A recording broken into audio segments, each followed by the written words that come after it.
Hello students, welcome to all of you. I am Miss Shweta Pandey, Assistant Professor of Commerce from Pragati Mahavidyalaya, Raipur. In my first lecture, I have discussed about the introduction of marketing research and also the types and objectives of marketing research. In my second lecture, I am going to explain about process of marketing research. So let's start with the topic marketing research process.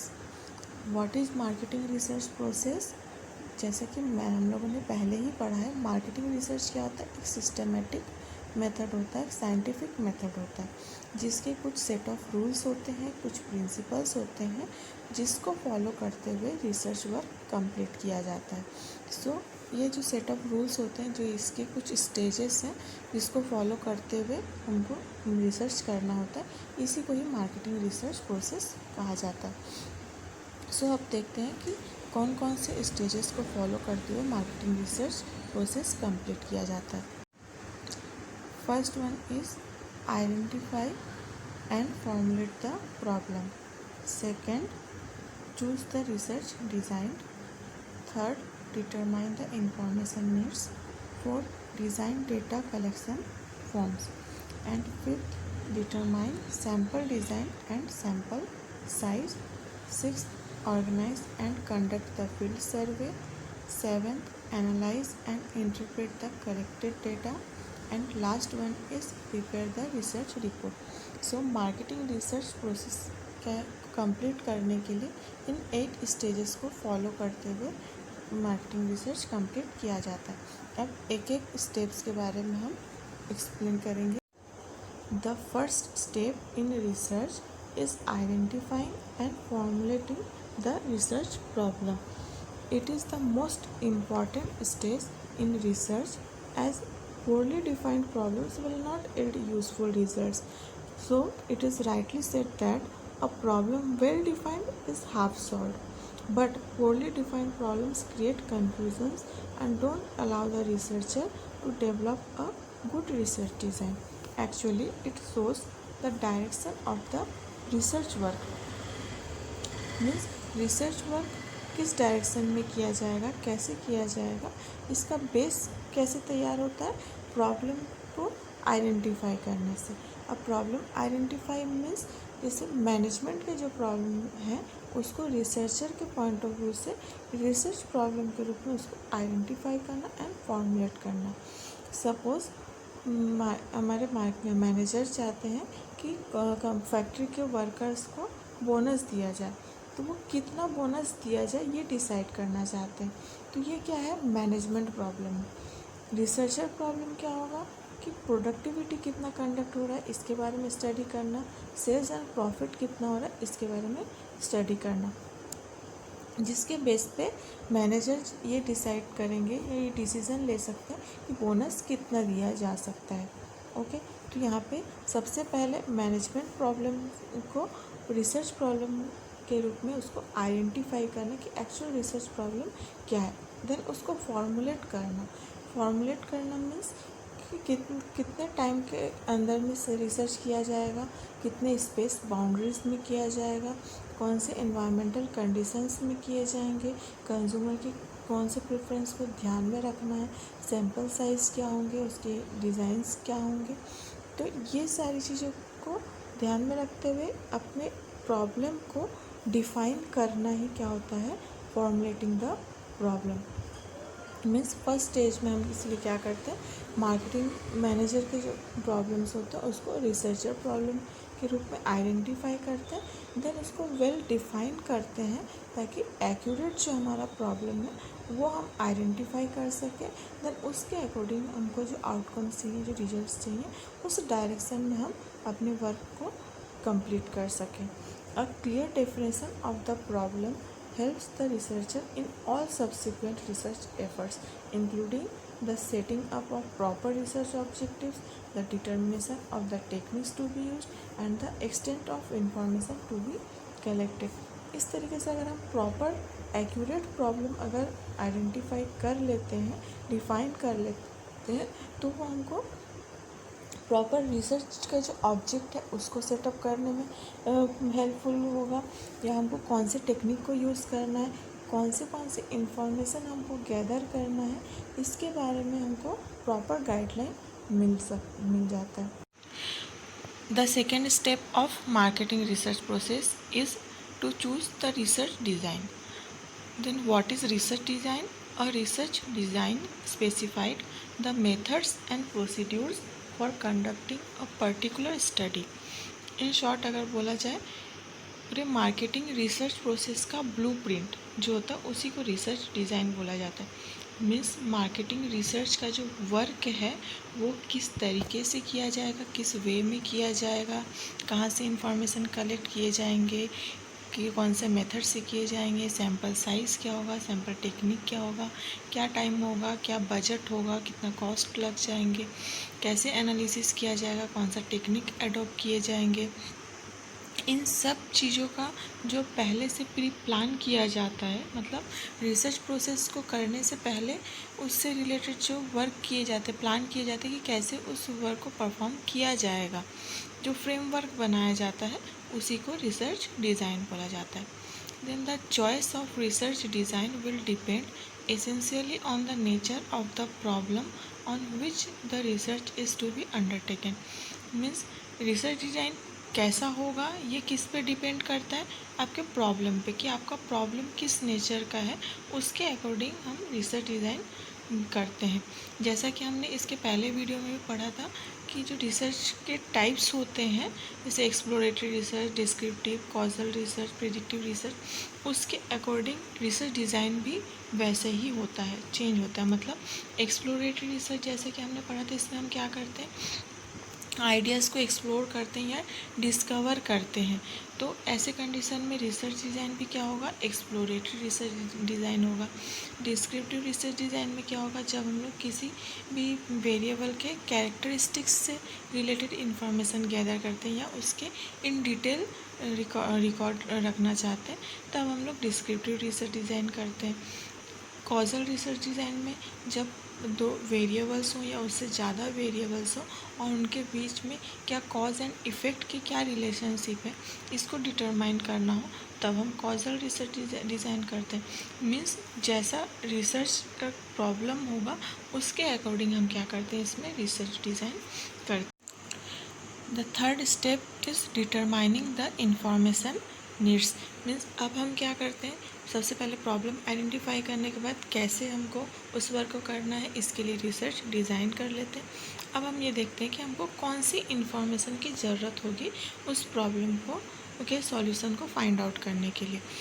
तो problem के solution को find out करने के लिए हमारे पास दो तरीके के डेटा होता है, एक होता है प्राइमरी डेटा और सेकेंड होता है सेकेंडरी डेटा। तो प्राइमरी डेटा क्या होता है, जो डेटा रॉ फॉर्म में रहता है, मीन्स जिसमें कोई भी एक स्टैटिस्टिकल मेथड अप्लाई अभी तक नहीं किया गया है, फर्स्ट टाइम उसको आप ऑब्ज़र्व कर रहे हैं, फर्स्ट टाइम आप उस डेटा का यूज़ कर रहे हैं, तो वो होता है प्राइमरी डेटा। और मीन्स इसके एग्जांपल्स हो गए जैसे observation, questionnaire, interviews, mail, telephonic, survey method, experiments. तो इन सब के थ्रू जो डेटा कलेक्ट किए जाते हैं वो रॉ फॉर्म में किए जाते हैं, इसलिए इसको प्राइमरी डेटा बोला जाता है। सेकेंडरी डेटा में क्या होता है, जो प्राइमरी डेटा होता है उसको कलेक्ट करने की वजह से हमने उसको यूज़ कर लिया, इसके बाद जब कोई उसको सेकेंड पर्सन और यूज़ करेंगे तो वो क्या कहलाएगा, सेकेंडरी डेटा। मीन्स ऐसे डेटा जिसका किसी ने एक बार यूज़ कर लिया है, किसी रिसर्च पर्पस में या किसी अदर पर्पस में यूज़ किया है और उसमें कोई एक स्टैटिस्टिकल मेथड या टूल्स का यूज़ कर लिया गया है, तो वो क्या कहलाता है, सेकेंडरी डेटा। जैसे कि रिपोर्ट्स बनाया जाता है, e-books, annual reports, newspapers, magazines, इन सब में क्या होता है, जो डेटा होते हैं वो किसी ने उसको यूज़ करके फिर इसमें रिपोर्ट रखा जाता है, तो ये सेकेंडरी डेटा हो गया। ठीक है, तो हमको इसमें ये डिसाइड करना होता है कि प्राइमरी डेटा कलेक्ट करना है या सेकेंडरी डेटा कलेक्ट करना है। तो दोनों को ही कलेक्ट करते टाइम हमें ये ध्यान में रखना होगा कि जो भी डेटा हम कलेक्ट करें वो ऑथेंटिक सोर्स से होना चाहिए और रिलेवेंट डेटा होना चाहिए। मीन्स हमको जो प्रॉब्लम का सॉल्यूशन फाइंड आउट करना है उससे रिलेटेड डेटा होना चाहिए और जो एडिक्वेट होना चाहिए, और ऐसे डेटा होना चाहिए जो हमको प्रॉपर सोर्सेज से मिल रहा हो या कोई प्रॉपर पब्लिशिंग हो उसका। ये सारी चीज़ों को हमको ध्यान में रखते हुए डेटा कलेक्ट करना पड़ता है। The fourth step is designing data collection forms. Third step में हमने सोर्सेस ऑफ डेटा डिटरमाइन किया कि इसमें प्राइमरी डेटा की नीड है या सेकेंडरी डेटा की, या फिर primary data and secondary data दोनों की ही नीड है। तो उसके अकॉर्डिंग हम क्या करते हैं, अब कलेक्शन के फॉर्म्स को डिटरमाइन करते हैं। मीन्स अगर हमें प्राइमरी डेटा तय किया है कि प्राइमरी डेटा कलेक्ट करना है, तो वो कैसे कर सकते हैं, ऑब्जर्वेशन के थ्रू किया जा सकता है या फिर फील्ड सर्वे के थ्रू किया जाता है। ऑब्जर्वेशन के थ्रू कैसे किया जाता है, इसमें एक अच्छा एडवांटेज होता है जिसमें रिस्पोंडेंट को पता भी नहीं चलता है, आप बस उसको ऑब्ज़र्व करके ही क्या करते हैं, उससे रिलेटेड, उसके बिहेवियर से रिलेटेड जो भी इंफॉर्मेशन है वो कलेक्ट कर लेते हैं। लेकिन ये ध्यान रखना होता है कि जब ऑब्जर्वेशन के थ्रू हम कोई भी डेटा कलेक्ट करते हैं तो ऑब्ज़र्वर को कीन ऑब्ज़र्वर होना बहुत ज़्यादा ज़रूरी है, ताकि वो प्रॉपर और एक्यूरेट डेटा कलेक्ट कर सके। बट ये हर कंडीशन में पॉसिबल नहीं होता है। जब आपका रिसर्च प्रोसेस बहुत लेंदी होता है या बहुत वाइड होता है, तो उस कंडीशन में ऑब्जर्वेशन करना प्रॉपर पॉसिबल नहीं होता। देन नेक्स्ट अदर फॉर्म क्या है, field survey. Field survey means इसमें हम क्या करते हैं, खुद जा कर के रेस्पोंडेंट से बात करते हैं और उसके बाद डेटा कलेक्ट करते हैं, या जो भी प्रॉब्लम से रिलेटेड इंफॉर्मेशन है उसको कलेक्ट करते हैं। तो ये एक पर्सनल इंटरव्यू के थ्रू हो सकता है, या फिर हम टेलीफोनिक कर सकते हैं, या बाय मेल कर सकते हैं, या सर्वे मेथड के थ्रू किया जा सकता है, या एक्सपेरिमेंट वगैरह हम कर सकते हैं।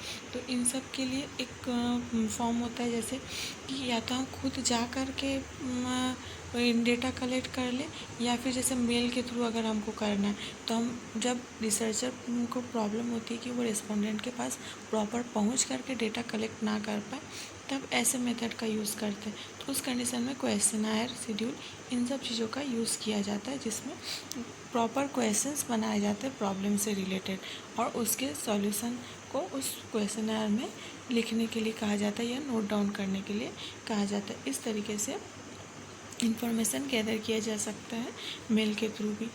तो ये सारे मेथड किसके लिए, प्राइमरी डेटा के लिए। बट अगर हमको सेकेंडरी डेटा कलेक्ट करना है तो उसके लिए हमको पता है कि कोई ना कोई रिपोर्ट बना होगा, एनुअल रिपोर्ट होगा, कोई जर्नल होगा, न्यूज़पेपर होगा, जहाँ पे ये डेटा जो है वो रिकॉर्ड होंगे। तो ये सारे रिकॉर्डेड डेटा को फिर हम कलेक्ट करते हैं जब अगर हमको सेकेंडरी डेटा की नीड होती है तो। Then next one is determining sample design and sample size. तो जब हम डेटा कलेक्ट किस तरीके से किया जाएगा, उसका फॉर्म क्या होगा, ये डिसाइड कर लेते हैं। तब हमको ये भी डिसाइड करना होता है कि डेटा हम कितने लोगों से कलेक्ट करेंगे और किस तरीके से कलेक्ट करेंगे। मीन्स सैम्पल डिज़ाइन में हम लोग सबसे पहले क्या डिसाइड करते हैं कि किस तरीके से हम डेटा कलेक्ट करेंगे। तो इसका दो फॉर्म होता है, एक प्रोबेबिलिटी सैम्पलिंग होता है, दूसरा होता है non probability sampling. Probability sampling और नॉन प्रोबेबिलिटी सैम्पलिंग समझने से पहले एक और चीज़ समझना ज़रूरी है कि जब कोई प्रॉब्लम अराइज होता है और उसका सॉल्यूशन फाइंड आउट करना होता है, तो उस प्रॉब्लम से रिलेटेड जितने भी लोग होते हैं, जहाँ जहाँ ये प्रॉब्लम फैला हुआ है, वो पूरे लोग या जो भी उससे रिलेटेड लोग हैं, ये पूरे को ही क्या कहा जाता है, पॉपुलेशन या फिर यूनिवर्स कहा जाता है। लेकिन जब हम रिसर्च करने जाते हैं तो पूरे पॉपुलेशन का या पूरे यूनिवर्स का स्टडी करना पॉसिबल नहीं होता है। इसलिए हम क्या करते हैं, उसमें से कुछ लोगों को छांट करके, स्क्रूटनी करके, फिर उन लोगों का हम लोग क्या करते हैं, स्टडी करते हैं। तो वो क्या होता है, सैम्पल कहलाता है, जिसमें हम पूरे पॉपुलेशन को यूज़ नहीं कर रहे हैं, लेकिन उसके रिप्रेजेंटेटिव के रूप में कुछ सैम्पल को ले रहे हैं और उसकी स्टडी कर रहे हैं, ताकि हमको ऑथेंटिक रिजल्ट मिल सके। तो इस तरीके से सैम्पल डिज़ाइन दो तरीके से आप कर सकते हैं, एक हो गया प्रोबेबिलिटी सैम्पलिंग, दूसरा हो गया non probability sampling. Probability sampling में क्या होता है कि जो आपके पॉपुलेशन है उसमें से कोई भी सैंपल का आने की प्रोबेबिलिटी होती है। जैसे कि सपोज़ हमको ये तय करना है कि हमारे कंपनी में जितने एम्प्लॉय हैं वो लोग एफिशिएंट है कि नहीं है करके। तो इसमें मान लीजिए आपके कंपनी में 100 एम्प्लॉयज़ हैं, तो 100 एम्प्लॉयज़ में से आप एक दो तरीके से आप इसकी रिसर्च कर सकते हैं। या तो 100 एम्प्लॉयज़ के एक को आप रिसर्च करें, या फिर 100 में से कुछ लोगों का आप क्या करें, रिसर्च करें कि वो एफिशिएंट है कि नहीं। तो 100 में से कुछ लोगों का अगर हम रिसर्च करते हैं तो भी ये आइडेंटिफाई हो जाता है कि हाँ, यहाँ के वर्कर एफिशिएंट हैं या नहीं है। तो इस कंडीशन में 100 में से रैंडमली आप क्या करते हो, किसी भी वर्कर को के एफिशिएंसी को चेक करते हो। तो ये क्या होता है, प्रोबेबिलिटी सैम्पलिंग, जिसमें किसी भी वर्कर के सैंपल में आने की प्रोबेबिलिटी होती है, इसलिए इसको प्रोबेबिलिटी सैम्पलिंग बोला जाता है। और नॉन प्रोबेबिलिटी सैम्पलिंग क्या होता है, जहाँ पे बायसनेस होता है कहीं ना कहीं, मतलब जहाँ पे डिसाइडेड होता है कि उतने लिमिटेड लोगों से ही क्या होगा, ये सैंपल के रूप में उनको यूज़ किया जाएगा, या उन्हीं को रेस्पोंडेंट के रूप में यूज़ किया जाएगा। यहाँ पे अदर उनके अलावा कोई अदर पर्सन के आने की, अदर सैंपल के वहाँ पे आने की कोई भी पॉसिबिलिटी नहीं होती है। तो इसको नॉन प्रोबेबिलिटी सैम्पलिंग बोला जाता है। जैसे कि अगर डिसाइड कर लिया गया कि इसी कंपनी के इतने ये जो वर्कर है, सिर्फ इन्हीं की एफिशिएंसी चेक की जाएगी, तो यहाँ पे क्या हो गया, अदर वर्कर के उसमें आने की कोई पॉसिबिलिटी रही नहीं। देन नेक्स्ट इसमें आता है सैम्पल साइज़। सैम्पल डिज़ाइन तो आपने कर लिया कि प्रोबेबिलिटी सैम्पलिंग के थ्रू करना या नॉन प्रोबेबिलिटी सैम्पलिंग के थ्रू। अब आपको ये देखना है कि आपका सैम्पल साइज कितना होना चाहिए, कि जैसे नॉन प्रोबेबिलिटी सैम्पलिंग में भी करना तो 1 से 100 तक का है, तो 1 से 100 में से आप रैंडमली जो सैंपल लेंगे तो वो कितना लेंगे, उसकी नंबर्स क्या होंगे, ये डिसाइड करना। तो ये दो तरीके से होता है, ये भी एक होता है प्रैक्टिकल अप्रोच और एक होता है statistical approach. Practical approach means practically जो पॉसिबल होता है, कि जितने डेटा कलेक्ट करना प्रैक्टिकल और पॉसिबल, उसके अकॉर्डिंग क्या करते हैं, हम इसमें सैम्पल साइज़ लेते हैं। जैसे कि अगर हमारे रिसर्च के लिए हमारे पॉपुलेशन 1 लाख है, बट 1 लाख का तो हम पॉपुलेशन का डेटा कलेक्ट नहीं कर सकते, तो हम उसमें सैम्पल साइज़ क्या ले सकते हैं, उसमें 1000, 2000 ये हम सैम्पल साइज़ ले सकते हैं, क्योंकि 1 लाख का डेटा कलेक्ट करना पॉसिबल नहीं होगा। तो इस तरीके से प्रैक्टिकल जो अप्रोच होता है उसके अकॉर्डिंग हम क्या करते हैं, यहाँ पे सैम्पल साइज़ लेते हैं। और एक होता है स्टैटिस्टिकल अप्रोच। स्टैटिस्टिकल अप्रोच में क्या होता है, जैसे कि जनरली ये कहा जाता है जितना पॉपुलेशन है उसका 25% जो वो सैम्पल साइज़ होना चाहिए। तो उसके अकॉर्डिंग अगर आपके पॉपुलेशन जो है वो 1000 है, तो आपका सैम्पल साइज़ कितना होना चाहिए उसमें, 250। तो ये स्टैटिस्टिकल अप्रोच जो होता है वो सिस्टमेटिक वे में कैलकुलेटेड फॉर्म में होता है, जिसके अकॉर्डिंग आपको क्या करना होता है, उतने सैम्पल साइज़ को लेना ज़रूरी होता है। Okay, then next one is organising and conducting the field survey. जब आप अब डेटा कलेक्शन फॉर्म तय होने के बाद जब सैम्पल साइज़ भी फिक्स हो जाता है, देन अब आप क्या करते हैं, डेटा कलेक्ट करने का काम स्टार्ट करते हैं और इंफॉर्मेशन गैदर करते हैं। तो इसके लिए आपको क्या करना पड़ता है, फील्ड सर्वे करना भी ज़रूरी है, क्योंकि जब आप वर्क कर रहे हैं तो आपको इंटरव्यू लेते रहना होता है, इंटरव्यू करते रहना होता है कि आपका जो वर्क है वो प्रॉपर तरीके से हो रहा है या नहीं हो रहा है, इसको चेक करना होता है, इसको सुपरविज़न करते रहना होता है। इंटरव्यू प्रॉपर कब होता है, अगर आप प्रॉपर टैक्टफुली या इंटेलिजेंस के साथ रेस्पोंडेंट से इंफॉर्मेशन गैदर कर रहे हैं, तब ये क्या होता है, प्रॉपर होता है। अदरवाइज़ क्या होता है, जो रिस्पोंडेंट्स होते हैं वो प्रॉपर इन्फॉर्मेशन हमेशा नहीं देते हैं, वो हेजिटेंट होते हैं इन्फॉर्मेशन देने के लिए, या कई बार बायस्ड भी होते हैं। तो इस तरीके से क्या होता है, वो प्रॉपर रिजल्ट हमको नहीं मिल पाता। तो इसलिए इंटरव्यू प्रॉपर लेना, टैक्टफुली लेना बहुत ज़्यादा ज़रूरी है। और सुपरविज़न करना भी ज़रूरी है, ताकि आपका जो रिसर्च वर्क है वो टाइमली कंप्लीट हो जाए, उसमें कोई और कंप्लीसन में कोई और दिक्कतें ना आए। इसके लिए आपको प्रॉपर सुपरविज़न उस फील्ड वर्क में करते रहना पड़ता है। Next one is processing and analysing collected data. इसमें क्या करते हैं, अब जो हमने डेटा कलेक्ट किया है, जो भी इंफॉर्मेशन गैदर किया है, उसको हमको प्रॉपर वे में उसको एक टेबलेट फॉर्म में फिट करने के बाद उसको हमको प्रॉपर एनालाइज करना होता है। जो भी इंफॉर्मेशन हमने लिया उसका क्या कंक्लूज़न निकल रहा है, ये हमको एनालाइज करना होता है। तो इसके लिए सबसे पहले हम क्या करते हैं, उससे जो भी हमने डेटा कलेक्ट किया है उसका कैलकुलेशन करते हैं। जो भी रिलेवेंट मेजर्स होते हैं उसके अकॉर्डिंग, जैसे कोरिलेशन निकालना है या किसी का मीडियन निकालना है, स्क्यूनेस निकालना है, तो उसके अकॉर्डिंग हम क्या करते हैं, इसमें कैलकुलेशन करते हैं। देन प्रॉपर टेबुलेट फॉर्म में टेबुलेशन करते हैं, मीन्स जो डेटा अलग अलग चीज़ों से रिलेटेड है, अलग अलग टाइम से रिलेटेड है, उसके अकॉर्डिंग हम इसका प्रॉपर एक चार्ट बनाते हैं, टेबल बनाते हैं। देन उसके अकॉर्डिंग ग्राफ भी बनाया जाता है इसका। उसके बाद हम टेबुलेट फॉर्म में उसको फिट करने के बाद उसको इंटरप्रेट करते हैं और एनालाइज करते हैं कि जैसे डेटा में कुछ ग्रोथ है तो क्यों है, अगर डिक्लाइन हो रहा है तो क्यों हो रहा है, इन सब चीज़ों को एनालाइज करते हैं, उसमें जो भी इफ़ेक्ट दिखते हैं हमको उसके लिए, ठीक है। Then preparing the research report. अब जब टेबुलेशन फॉर्म कर लेने के बाद, उसका कैलकुलेशन कर लेने के बाद हम क्या करते हैं, रिसर्च रिपोर्ट तैयार करते हैं। रिसर्च रिपोर्ट में क्या लिखते हैं, पूरे रिसर्च के जो फाइंडिंग्स होते हैं उसको हम क्या करते हैं, रिसर्च रिपोर्ट में लिखते हैं। मीन्स जो रिसर्च के आउटकम्स हैं उसको इसमें मेंशन किया जाता है। तो इसके लिए ध्यान देने वाली चीज़ क्या होती है, जो रिसर्चर है उसकी राइटिंग स्किल बहुत अच्छी होनी चाहिए, ऑब्जेक्टिविटी होनी चाहिए उसकी राइटिंग में, कोहेरेंस होनी चाहिए, क्लैरिटी होनी चाहिए प्रेजेंटेशन में, और इफ़ेक्टिवली प्रेजेंट किया जाना चाहिए जो रिसर्च फाइंडिंग्स है। क्या होता है, कई बार हमने रिसर्च वर्क बहुत अच्छे से किया, हमारे फाइंडिंग्स भी प्रॉपर आए, बट उसको अगर हमने प्रेजेंट प्रॉपर नहीं किया तो क्या होता है, जो मैनेजर हैं उनको डिसीज़न लेने के लिए जो इन्फॉर्मेशन चाहिए होता है वो रिपोर्ट में उनको प्रॉपर नहीं मिल पाता, तो वो डिसीज़न भी प्रॉपर नहीं ले पाते हैं। तो इसीलिए सबसे इम्पॉर्टेंट ये है कि जैसे प्रॉब्लम हमने प्रॉपर आइडेंटिफाई किया, तो उसी तरीके से प्रॉपरली इफ़ेक्टिवली उस प्रॉब्लम का जो सॉल्यूशन मिला है या जो फाइंडिंग्स हमारी आउटकम्स हैं उसको भी प्रॉपर इफ़ेक्टिवली प्रेजेंट किया जाए, ताकि इससे डिसीज़न लेने में मैनेजर्स को हेल्प मिल सके। इस तरीके से फर्स्ट प्रॉब्लम आइडेंटिफाई से लेकर के रिसर्च रिपोर्ट प्रिपेयर करने तक के स्टेप वाइज प्रोसेस से मार्केटिंग रिसर्च वर्क कंप्लीट किया जाता है।